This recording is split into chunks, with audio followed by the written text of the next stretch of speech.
নমস্কার বন্ধুরা, বাংলা খবর এবং ডেলি বাংলা নিউজে আপনাদের সবাইকে স্বাগত। অবশেষে সমস্ত টালবাহানা শেষ। মৌসুম ভবন অর্থাৎ আবহাওয়া অফিসের তরফ থেকে গতকাল রাত্রে এই ঘূর্ণিঝড় ডিক্লেয়ার করে দেওয়া হয়েছে।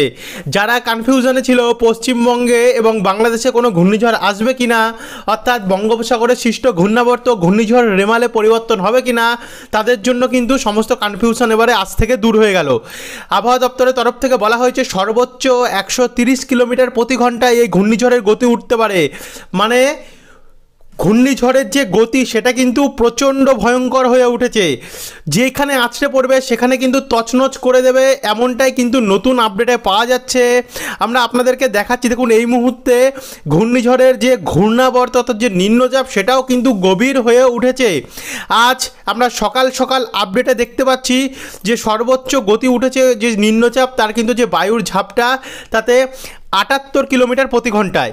একবার যদি আমরা এটাকে উপগ্রহ অর্থাৎ উপগ্রহ চিত্র স্যাটেলাইট মানচিত্র দেখি, তাহলে কিন্তু আমরা দেখতে পাচ্ছি ভয়াবহ ঘন কালো মেঘ কিন্তু জড়ো হয়ে গেছে বঙ্গোপসাগরে। আর ঘূর্ণিঝড় হলে কিন্তু এমনই কন্ডিশন থাকে, একটা মেঘের ঘূর্ণাবর্ত তৈরি হয়, আমরা দেখেছিলাম গত ভিডিওগুলোতে, তেমনই কিন্তু আমরা পরিস্থিতি দেখতে পাচ্ছি।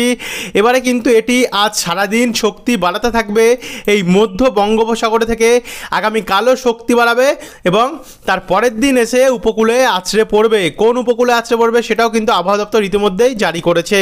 দেখুন আমরা প্রচণ্ড দেখতে পাচ্ছি, ভয়াবহ হয়ে উঠেছে এই মেঘ। একবার যদি আমরা এটাকে আইআর মোডে দেখি তাহলে দেখুন এটা আরও ভয়ঙ্কর লাগছে, একদম লাল টকটকে গাঢ় হয়ে উঠেছে। আর জায়গায় জায়গায় কিন্তু ভয়াবহ পরিস্থিতি। এটাকে আমরা চলে যাব, সবার প্রথমেই তো আপনাদেরকে দেখালাম যে উপগ্রহ চিত্র কি পরিস্থিতি দেখাচ্ছে। উপগ্রহ চিত্র বেশ ভয়ঙ্কর দেখাচ্ছে। এবার আমরা বায়ুর ঝাপটা মোডে চলে যাব এবং এই বায়ুর ঝাপটা মোডে গেলে আমরা যেটা লক্ষ্য করতে পারছি, দেখুন আজ কিন্তু বেশ শক্তি বাড়াতে থাকবে এবং আন্দামান এবং নিকোবর দ্বীপপুঞ্জের মানুষদের জন্য কিন্তু এবার একটা বিপদের বার্তা যে ঘূর্ণিঝড় অবশেষে ফাইনালি তৈরি হয়ে যাচ্ছে। আগামীকাল শনিবার 25 তারিখের মধ্যে ঘূর্ণিঝড়ের সর্বোচ্চ গতি রাত্রিবেলা অর্থাৎ 12টা প্রবেশ করলেই আমরা 74 কিলোমিটারে দেখতে পাচ্ছি। মানে আজ কিন্তু এটি বঙ্গোপসাগরে থাকবে এবং আগামীকালের মধ্যে এটা 74 কিলোমিটার প্রতি ঘন্টায় থাকবে ভোরের মধ্যে।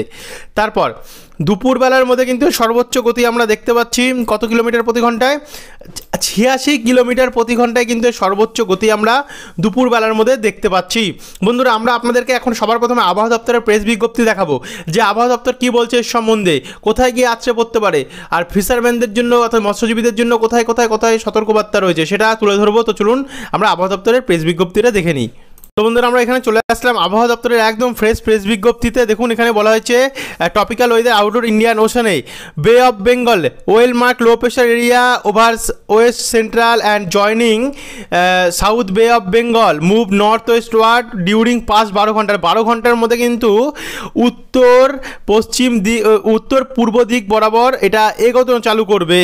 এবং যেটা বলা হয়েছে it is very likely to continue move north east, মানে প্রচণ্ড সম্ভাবনা রয়েছে এটি যে উত্তর পূর্ব দিক বরাবর এগাবে এবং কনসেন্ট্রেট ইনটু এ ডিপ্রেশন, অর্থাৎ উত্তর পূর্ব দিক এগিয়ে এটি ডিপ্রেশন অর্থাৎ নিম্নচাপে পরিণত হবে, যেটা 24 তারিখে কিন্তু এটা পরিণত হবে, অর্থাৎ আজ এটা পরিণত হবে।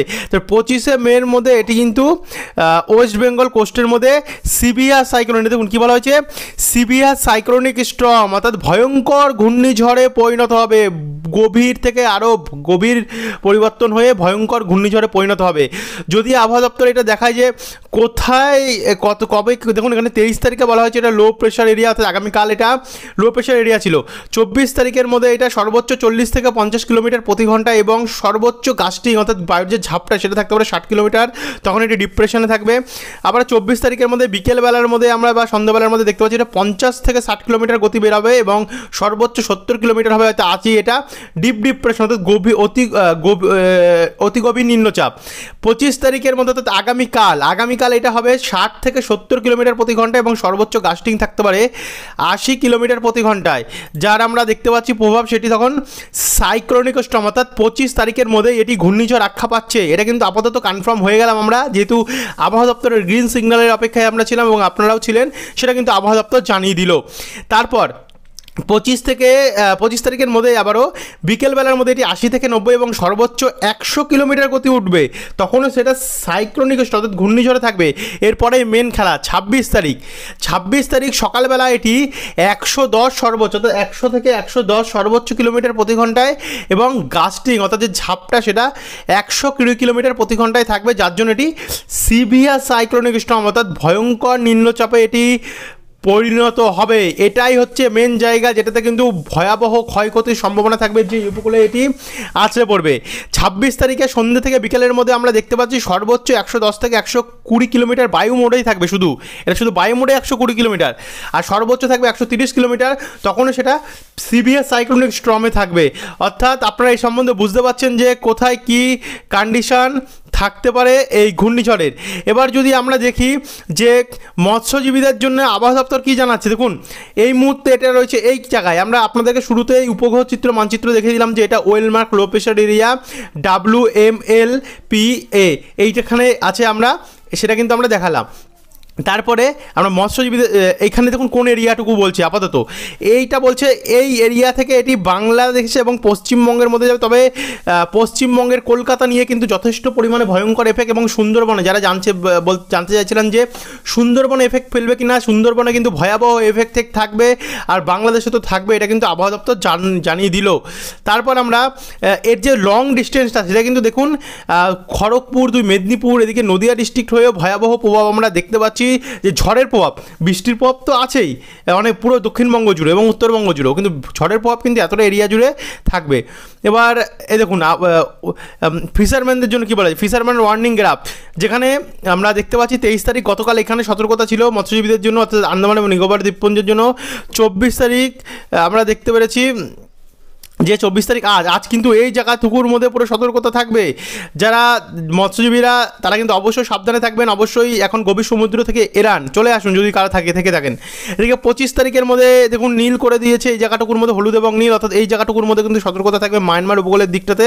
আর এদিকে আমরা দেখতে পাচ্ছি 26 তারিখের মধ্যে এটা দেখুন কি বলা হচ্ছে, পুরো দক্ষিণবঙ্গে বা বাংলাদেশের আশেপাশে কিন্তু সতর্কতা থাকতে পারে।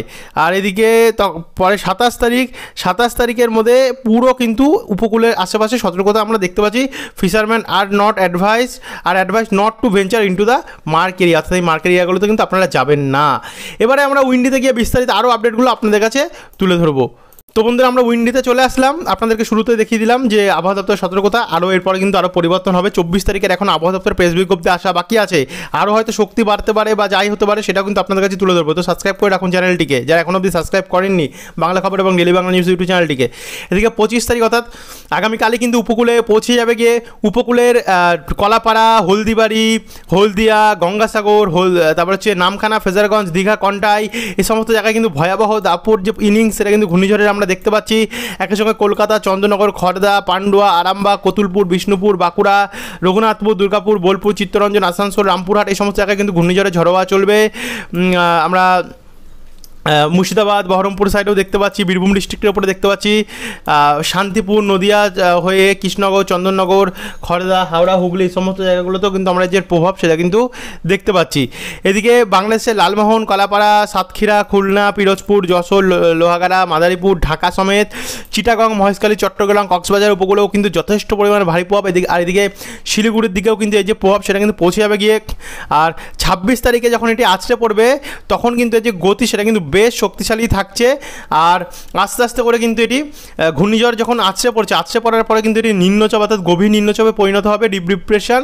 তারপর কিন্তু এটি উত্তরবঙ্গের দিকে পৌঁছবে, উত্তরবঙ্গের আলিপুরদুয়ার, কোচবিহার, শিলিগুড়ি, জলপাইগুড়ি এদিকেও কিন্তু ঝড়ো হওয়া এবং প্রচণ্ড বৃষ্টির যে পরিস্থিতি সেটা কিন্তু তৈরি হবে। আর এদিকে বাংলাদেশ এবং ত্রিপুরার ওপরেও কিন্তু ভয়াবহ কন্ডিশন, আগরতলা, আমবাসা, উদয়পুর, শিলচরি বাজার, কুমিল্লা সমেত, লাখাই, কিশোরগঞ্জ, ঢাকা, এই সমস্ত জায়গায় দেখতে পাচ্ছি। আরও জায়গার নাম কিন্তু আমরা দুপুরের আপডেটে বলবো, 12:30 থেকে 1টার মধ্যে আপনারা পেয়ে যাবেন, তার জন্য কিন্তু চ্যানেলটিকে সাবস্ক্রাইব করে রাখা ভুলবেন না। এদিকে বজ্রবিদ্যুৎ মোড়ে গিয়ে যদি আমরা বৃষ্টিটা দেখি তাহলে বন্ধুরা টোটাল দেখতে পাচ্ছেন যে 27 তারিখে এই যে বৃষ্টি সেটা কিন্তু ভয়াবহ বৃষ্টির পরিস্থিতি কিন্তু পশ্চিমবঙ্গের দক্ষিণের জেলাগুলিতে থাকবে, আর সঙ্গে এদিকে উত্তরের জেলাগুলিতেও কিন্তু আমরা ভয়াবহ বৃষ্টির কন্ডিশন দেখতে পাচ্ছি। তো বন্ধুরা এই ছিল এখনকার আপডেট, যারা এখনও সাবস্ক্রাইব করেনি সাবস্ক্রাইব করে রাখতে ভুলবেন না। ধন্যবাদ।